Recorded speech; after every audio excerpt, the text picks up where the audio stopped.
Brie Larson joins me now in Studio Q. Hello. Beautiful introduction. Thank you. Did you write that yourself? I didn't write it myself, but I read it. It was so good. I feel like you should do more dramatic readings. You should do War of the Worlds. I've been working hard on my dramatic reading I for liked this it. job. I I liked it feel a like lot. I'm at the level of like a grade 10. I could get a role in Romeo and Juliet, but not a lead. No, you're like a good good story on This American Life, I feel like. Wow. You know what I mean? That's a new Every height so for often me. you're like, I love the appreciate story, but the voice is a little hard to listen to. You have Yeah. a solid storytelling voice. Wow. Thank you. No problem. Thank you. But I want to talk about your work. Okay. Particularly Room. I want to start with the preparation for this role. I understand you went to some extremes. You really challenged yourself. Yeah. What did you do? Well, the whole thing that my character is going through in this movie is like not anything that you would normally know how to tackle. Mm-hmm. It's not your typical story. So I had to kind of reach out and find specialists in these fields to try and help me figure this out, because it's not something you can't just like Google. What does it feel like to be trapped in a room for 7 years? You have to talk with somebody who has dealt with it. So I spoke with a trauma specialist for, I don't know, many days, many hours, talking a lot about the mental things that would happen to somebody after you've been stuck in this room for 7 years. And I also did quite a bit of research on like silent retreats. Okay. I had a couple of friends who went on silent retreats where you're not allowed to look at anybody either, because that's also considered communication. Okay. And I had a couple friends that actually were planning on going for 10 days and could only last like 3. They just couldn't handle not being able to talk and their own mental chatter. So I stayed at home for a month to try and test this for myself and see what would happen. And it's really difficult. Well, I would imagine on a venture like that, there'd be a unique trajectory to it. So how you feel at the end of day 1 would be quite different from how you feel at the end of day 5 versus day... Yes, exactly. And I Yeah. also have to say that, like, I really love being alone and I love being at home. I would much rather be at home than, like, be out in the world. Mm-hmm. So at first I was like, this is kind of a vacation, but I'll act like I'm prepping for this movie, but really this is going to be awesome. But it kind of, like, broke me in half. And I hit this moment of just feeling so depressed. And I cried a lot. There was, like, 24 hours where I just couldn't stop crying. I just Do you remember cried where and that cried was and in cried. the... It was towards the end, and I really love mythology, and whenever I'm feeling... I mean, I'm constantly reading it, but whenever I'm feeling low, I tend to go back to some of these old stories. And everything is always this sense of, like, death and rebirth, the life, death, life cycle. And so through this sense of just crying, I felt like I was mourning the death of something. I didn't know what, but I just kept saying to my mom, I feel like I'm dying, like something's dying. And I was waiting for that moment when I was going to hit that The breaking point. Just the birth, the life, the death, then there has to be the rebirth. Huh. And so as I was in this low state, I had a physical. I was getting lots of, like, blood work and stuff done because I was on this very restrictive diet to prepare for the movie, so I needed to make sure that I was, having all of the nutrition that I needed. So I went to go get my my physical, and in the waiting room at the same exact time, my trainer, his wife was there. They were both there, actually. And she was 10 weeks pregnant and happened to have a doctor in the same doctor's office at the same time. And they were getting their sonogram. They were going to get to see their baby for the first time. And so I got to go watch the sonogram and see this little bit of life. And I started crying again, but it was completely different. And after that, I was just like, okay, I get it. I got the birth. This was towards the end of your, like, isolation time. And for those who've read the book, there is a whole period in the book where my character talks about this, that for 2 years she was just trapped in this room alone, and she cried and cried and cried until she didn't have any tears left. And then once she found out that she was pregnant, suddenly it stopped in an instant because she realized that she had something else to live for. And remarkably, I had my own similar experience that sort of showed itself to me. What did you do all day? Not a lot. I didn't have phone signal. I mean, I couldn't go on the internet either, right? Mm-hmm.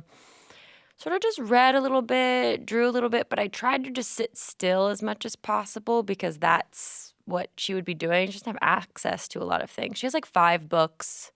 So, but after you've read all of those a couple of times, I think you're sort of like over that, been there, done that. So the main thing was just trying to get to the mental space, to get to this sort of emptiness almost, where there's nothing. And then you end up actually getting to a lot of interesting places. You remember a lot of memories that you don't really think about, because then all of a sudden your brain's sort of like, oh, hey, well, since you're sitting here, why don't I tell you a little something? You know, and it'll just show you all of these things. And I started seeing all of these parallels in my own life and maybe some of the reasons why I had signed on to the project in the first place. What was a memory that surprised you?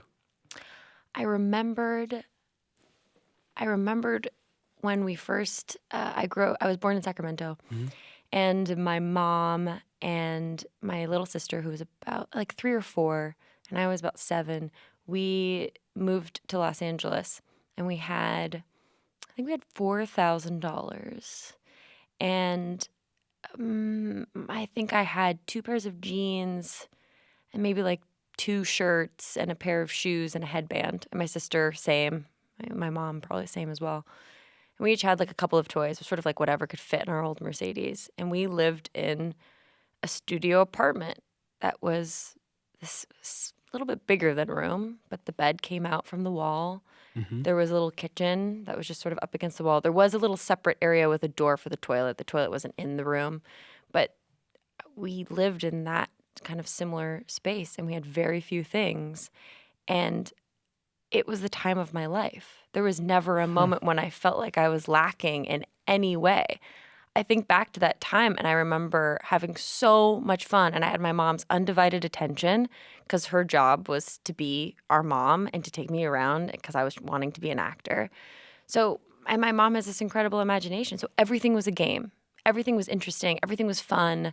There was never a point when I thought I didn't have something. And really, we just had each other, and every meal was top ramen. But I don't remember it as that at all. So a strong sense of that memory came back to you. Yes, and it like brought me to tears when I remembered it, because I could now see it from my mom's perspective, and I remembered a part of that story that I had never, I guess, had suppressed in the back of my mind, but I remembered because we would all sleep in the same bed, that bed that fell out from the wall.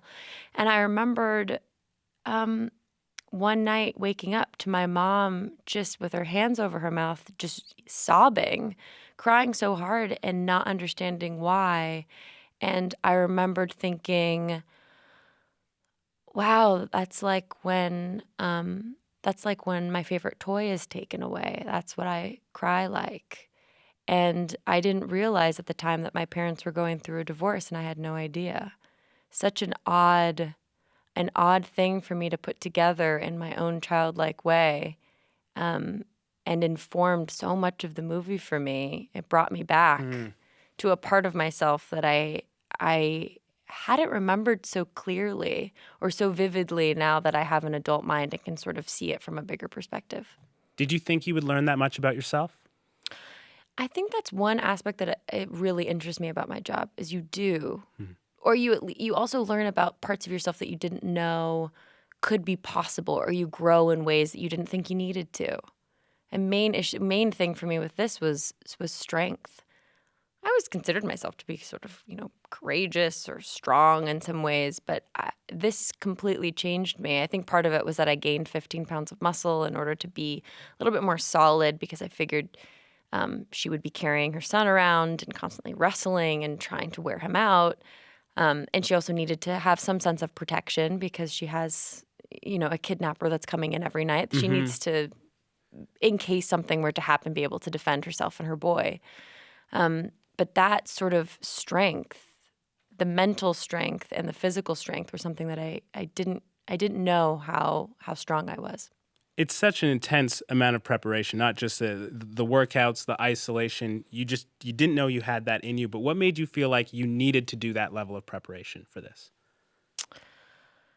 I think I felt so strongly about her and about Jack, and I spent quite a bit of time learning as much as I could about these other girls that had been in similar situations. And there's a lot going on right now when it comes to sexual abuse in general, and it's becoming a huge topic of conversation, and it's this big wave of women stepping forward and discussing their experience, and it's just everywhere right now. And every time I read another story, it just put more fuel in the fire of saying, it doesn't matter how hard I work, it doesn't matter how deep or far I go, I'm not even coming close to touching these women's experience. The weight of it and the responsibility that's there. Yeah, and I felt a deep responsibility to tell this story and to try and tell it as honestly as I knew how to.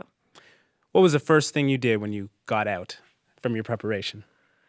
I ate crack pie. That was how I broke my. I hadn't had a carb in 6 months, and I'm talking like no sweet potato, nothing. So describe crack pie for us. Oh, okay. It's actually quite harmless. It's not made out of drugs. It's from the Momofuku. Is that how you say it? Momofuku. Momofuku. So. Yep. Milk bar. And we filmed in Toronto, so I had it here in Toronto. And it is just like all the butter, all the sugar. And is that it? Pretty much just all the butter and all the sugar, I think. What else do you really need? I mean, it's the best thing I'd ever tasted in my life. And to have not had anything that was sweet or starchy for 6 months, it was like there was about, I think maybe 10 key people from the film that were around me when I bit into it, and all of them still laugh because they're like, I've never seen a face like that in my life before. It was just like my brain exploded. It was so good. There's fireworks going off. Oh up my there. gosh. I'm speaking to Brie Larson. She's the star of the new movie Room, based on the novel by Emma Donoghue. It's playing at the Toronto International Film Festival. When you were becoming an actor, did you imagine you'd be going this deep for a role? I think so. I've always been interested in the difference between honesty and truth. The difference between honesty and truth? Mm-hmm. What do you mean by that? I think that there's a difference. I'm not really sure if I understand what truth is exactly, but I do believe in the concept of honesty.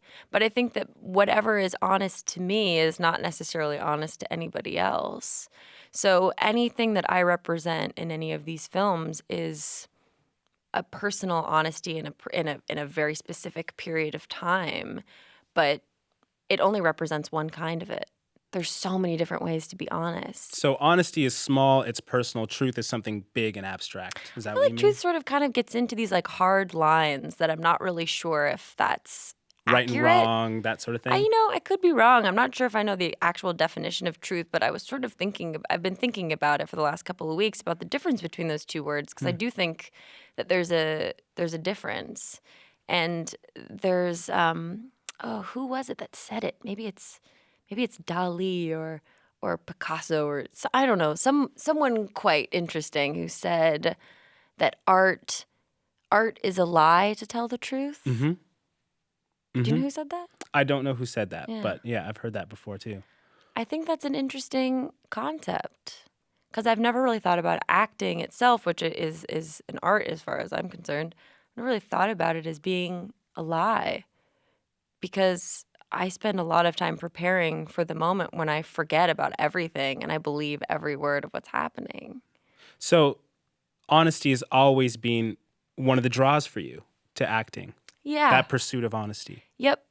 Yeah. Because I've just always sort of felt different. I always felt like social interaction was really hard for me. Eye contact was really hard for me. I always just sort of wanted to be alone. I chose to be homeschooled. I really just wanted to watch movies and write and think and play music. And whenever I watched American cinema, I always felt this sense of sadness because I didn't relate to the women in a lot of the contemporary films when I was, a teenager. I always felt like they were just so beautiful and so sort of together. And even the moments when they weren't together, it was perfect. And it made me so sad because I felt like it was this concept that I couldn't reach. And I always felt like everyone around me knew how to do things. Like they knew how to do life and I didn't know. And it was like this big secret that everyone was like, oh, you don't get it? Sorry. And it really disturbed me and sort of tortured me for a while. And it wasn't until the incredible moment of discovering the Criterion Collection, which was right when Netflix started.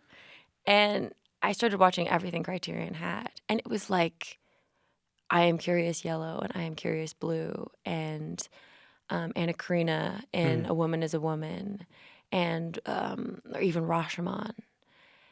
There were these, or also one of my favorites, Scenes from a Marriage. It was when I was finally able to see complexity and honesty and that there were these women that were beautiful and thought-provoking and also very complicated, at times unlikable, that I started to relate very much to that. And I went, oh, that's what I want to do.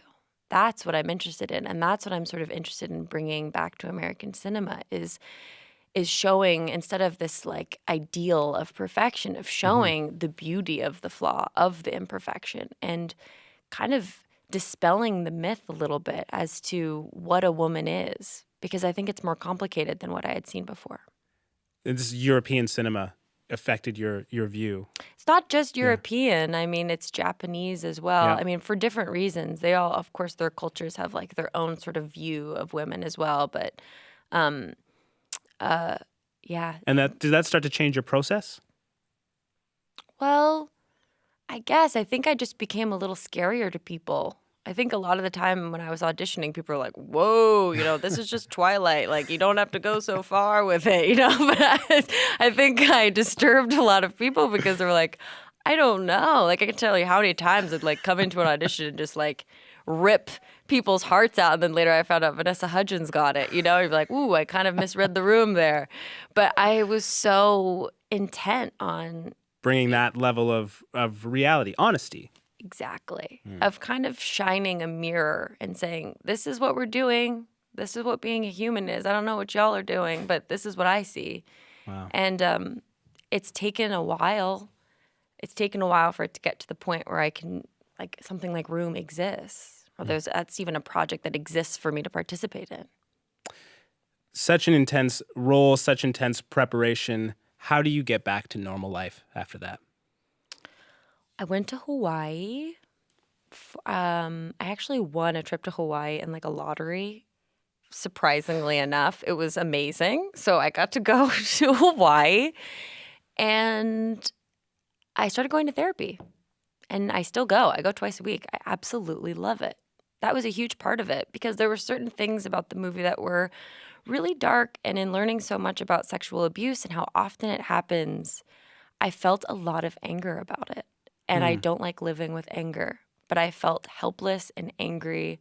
And I felt that there were certain aspects of this movie that really shook me that once you sort of see certain sides of humanity, it's hard to unsee them. And so I needed some help being able to kind of digest them and get back to having a sense of humor. I got very serious for a while, and life's not fun when you're just serious all the time.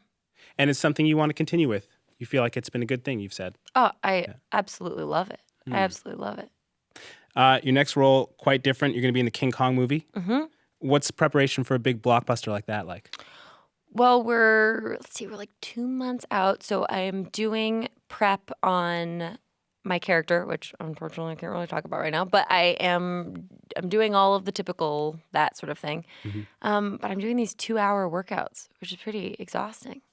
Got to get all, badass, muscular. Got to be able to like get in that jungle with a machete and just like take on a gorilla. Oh yeah, take on. Important moment in your career right now, and you've just been through this film and all of that work. What do you want the future of your career to look like? I don't know. I have no idea. I think in the last couple of years, because of some of the work that I've done, I've had the remarkable fortune of being able to be pickier about the films that I do. And I think when you hit these certain points, you kind of get to say what, in some ways, like what movies get made. There's a lot of scripts out there, but it takes the right type of actors in order for these movies to get made. Sometimes these scripts, lie around for years before the right actor comes to scoop it up and bring it to light. And So I'm interested in just telling more stories and seeing all the ways that film can sort of bring people back home and remind them of who they are. I know that the process and the watching of this movie has reminded me of who I am, and I've also been able to watch others while they watch this movie, What's that been remember like? who they are. Yeah. What's that been like? It's very powerful. Yeah. It's a lot.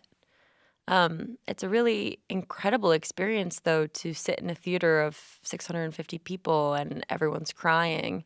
And I've talked with, at this point, I want to say a couple hundred people that have seen the movie.